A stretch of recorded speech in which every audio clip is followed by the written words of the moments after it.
Hey guys, how's it going? We're gonna be working this bed. Finally. I've been waiting for a while to work in this bed. I was waiting for things to start to die off and for it to cool down, and it's just taking a sweet time. So we're gonna get to it. We're just gonna work on it and call it good. I need things to happen. Oh, there's Brent. He's gonna hate that. He hates it. Anyways, I've got some things that I want to do today. It's a beautiful day. It's the very end of the day. And I was waiting for this to get into the shade so you guys could see what was actually happening. I got a lot of stuff to rehome. I got to remove it somewhere around the property. Need to find little homes for everything. And I'm very excited about getting the space reworked. I feel bad for a couple of the plants. They've been moved. This will be some of their third times being moved. That's the fabulous thing about plants though, is you can play shuffle and it doesn't matter at the end of the day. They're plants, they'll be fine. So let me show you guys what's about to happen. So as you guys know, we built this trellis right here, this arbor. And I get comments every time like, why didn't you center it on the shed? Well, because I didn't want to. This is where I wanted it. I didn't want to center it on the shed, so I was playing off of somebody else's property. This is exactly where I wanted it. So this is where I placed it. I think it's perfect. The only thing is we are doing a whole rework of pretty much the entire property. And so there's gonna be a walkway that's right here like this, but I want you to be able to walk up to that like it's a true walkway, like it's a door that's going in somewhere. I also was thinking about painting it. I was thinking about painting the door, at least the color of the bench right there. It's kind of like a soft beigey white color, very creamy, slightly warm. It's a very nice color, and I just thought like it would make the door stand out a little bit. I think that might be better, but that's gonna be a real pain because I would have to tape off each of those mirrors. So that might be a winter project. But what I do want to do, I do love the trellis being black, by the way. I love that so much. What I do want to do though is take care of all of these plants that are here. So the goal is, you can see kind of where this hose is. There's going to be this is going to be the walkway, the edge of the bed, and then it's going to come in and it's going to come out this way. This water is going to get moved, not today. Whenever we run our new irrigation, that's going to get moved. So we're going to ignore it for now, but I want to come in. I want to pull the weeds that are here. This is Bermuda grass.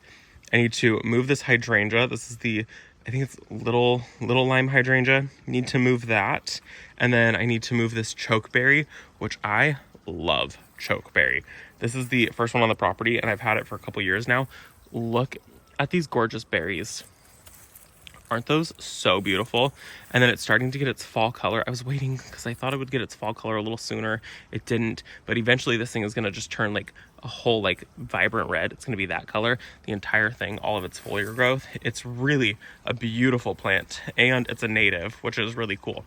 But I do need to move it, which sucks because I just moved it here, like right before we built this thing. So we're gonna move it yet again. It'll be okay. We're gonna dig it up, put it somewhere else. I haven't quite figured out where everything's gonna go. Hydrangea's gonna get moved. Chokeberry's moving. I have a Pieris japonica right here that has been moved. This will be its third time being moved. Yeah, it's probably not gonna be super thrilled about that one. And then I have these lilies here, and I think I'm gonna just pull them out. They didn't bloom this year. I think they're just kind of getting overcrowded, and then they do this, like they did this like midway through the season, so I didn't really fully love that so much. So I think I'm gonna just pull those, get rid of those. And then I have Dusty Miller back here. This is the new look Dusty Miller. So we are gonna pull that out. I'm gonna try to save as much of this as I can. Anything that has like bugs on it, I'm not gonna save.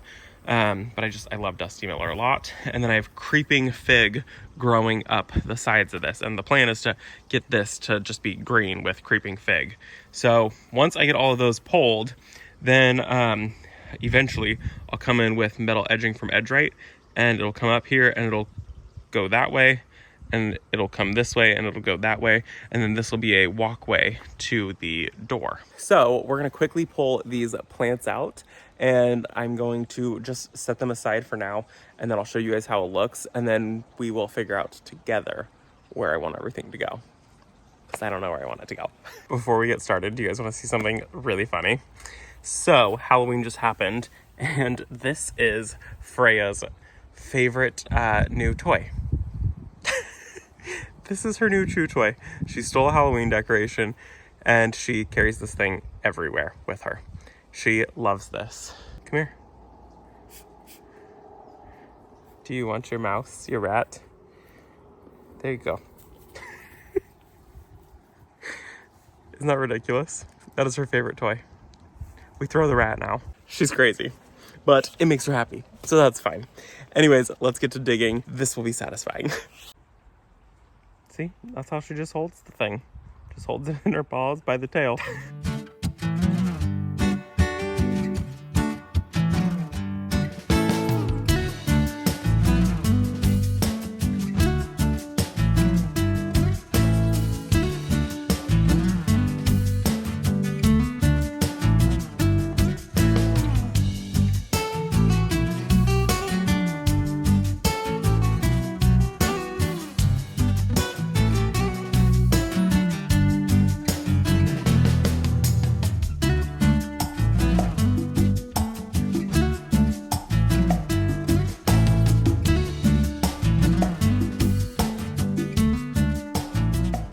This is why we hate Bermuda grass. This is one piece of Bermuda grass, and everywhere that it touches, it sends down roots, and this one piece can become a huge, huge problem.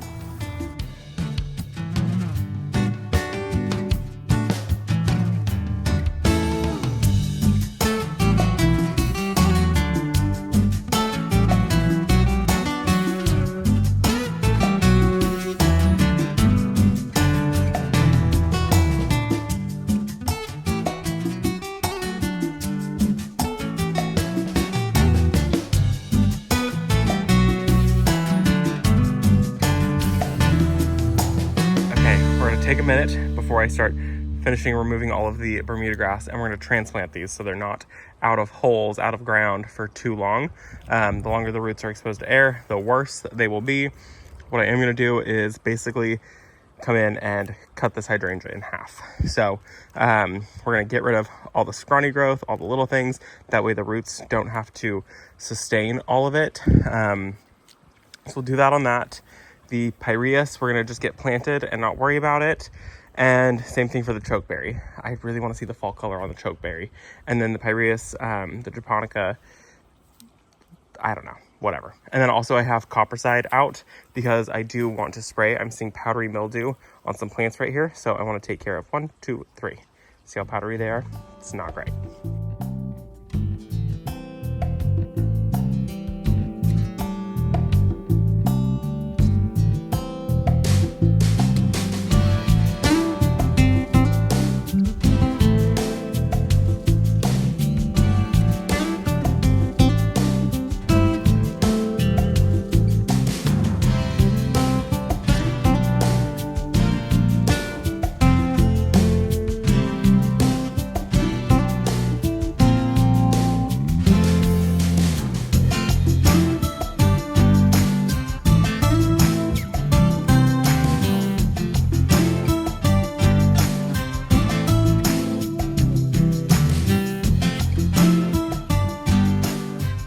Okay, so we're gonna try this hydrangea here, and this is gonna be a huge experiment because you guys always tell me, Robbie, they need more sun. So this area gets a ton of sun. It's in the shade right now, it's winter, so shadows change, but this is a full sun area. I'm telling you right now, it is full sun. So we're gonna try this out. And you guys also tell me, Robbie, hydrangea, like hydro, like water. It needs water. I'm telling you, it gets a ton of water and they still brown. I got a ton of irrigation there, and I have extra irrigation right there. So if this doesn't survive, it's your fault. That's all I'm saying. So it's on you guys. Don't do me dirty. Tell me I did it right. Let's go get the rest of that stuff planted.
everything planted, the hydrangeas in the side yard, in more sun. So we'll see what happens. I have very little faith in that. And then I planted over here on this side the Pieris japonica, and I planted the choke berry. And so both of those are full sun lovers, and so they actually should be a lot happier over on that side of the property. And the choke berry I planted up against the telephone pole, thinking that it's going to start masking the telephone pole.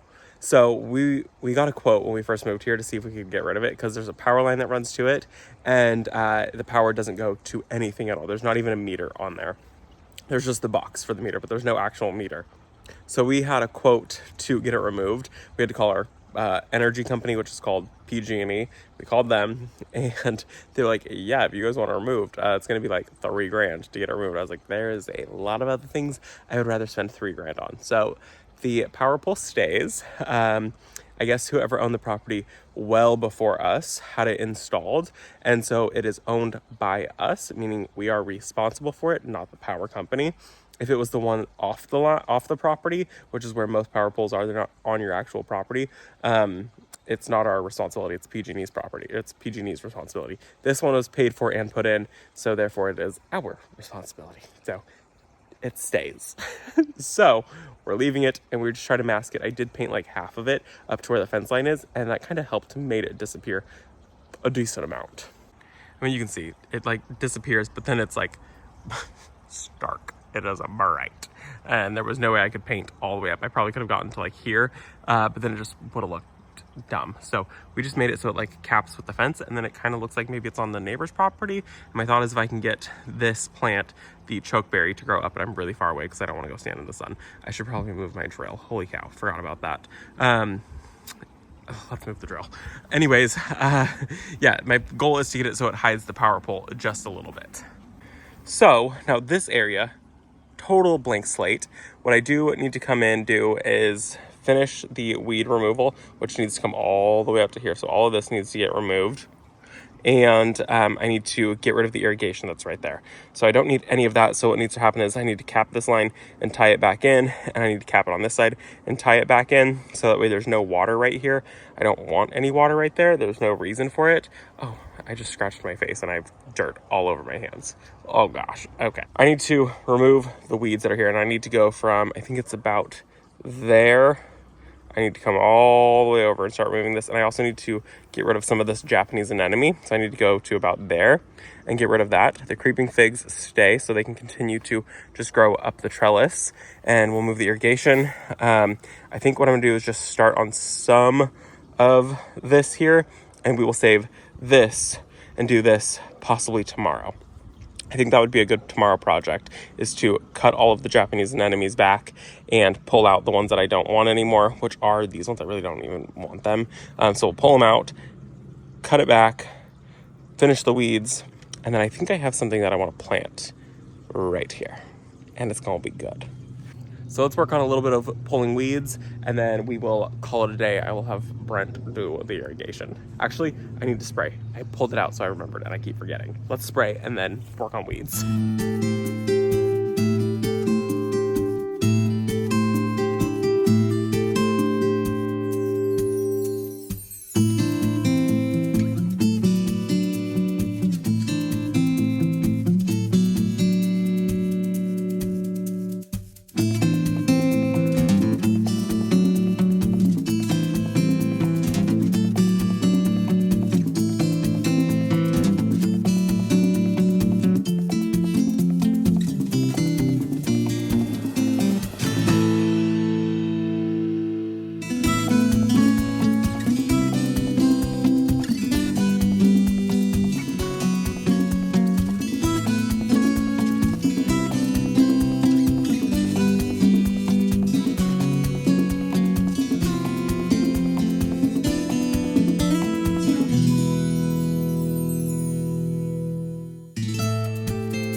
Okay, it took me 18 minutes to get from there to there, done.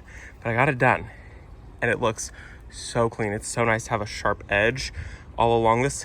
Ma'am, what are you doing? No, no. You know better. You know better. What are you doing?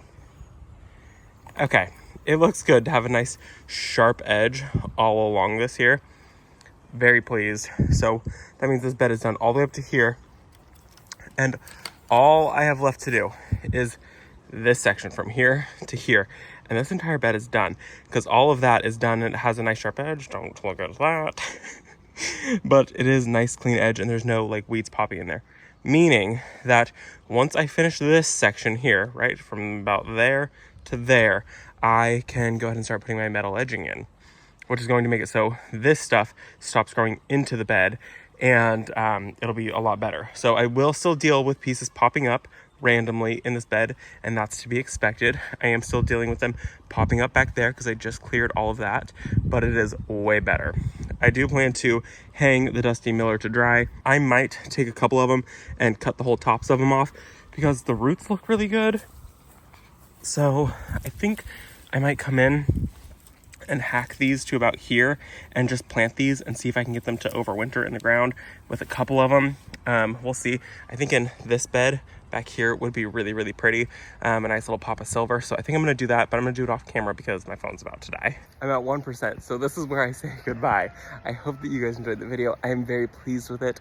I will get the rest of this done. I'm hoping I can say goodbye before. I'll do the Dusty Miller off camera, the choke berry, the hydrangea, all of it looks really good. I hope that you enjoyed the video. Thank you for visiting our garden. Oh, spider. I'll see you in the next one. Bye, guys.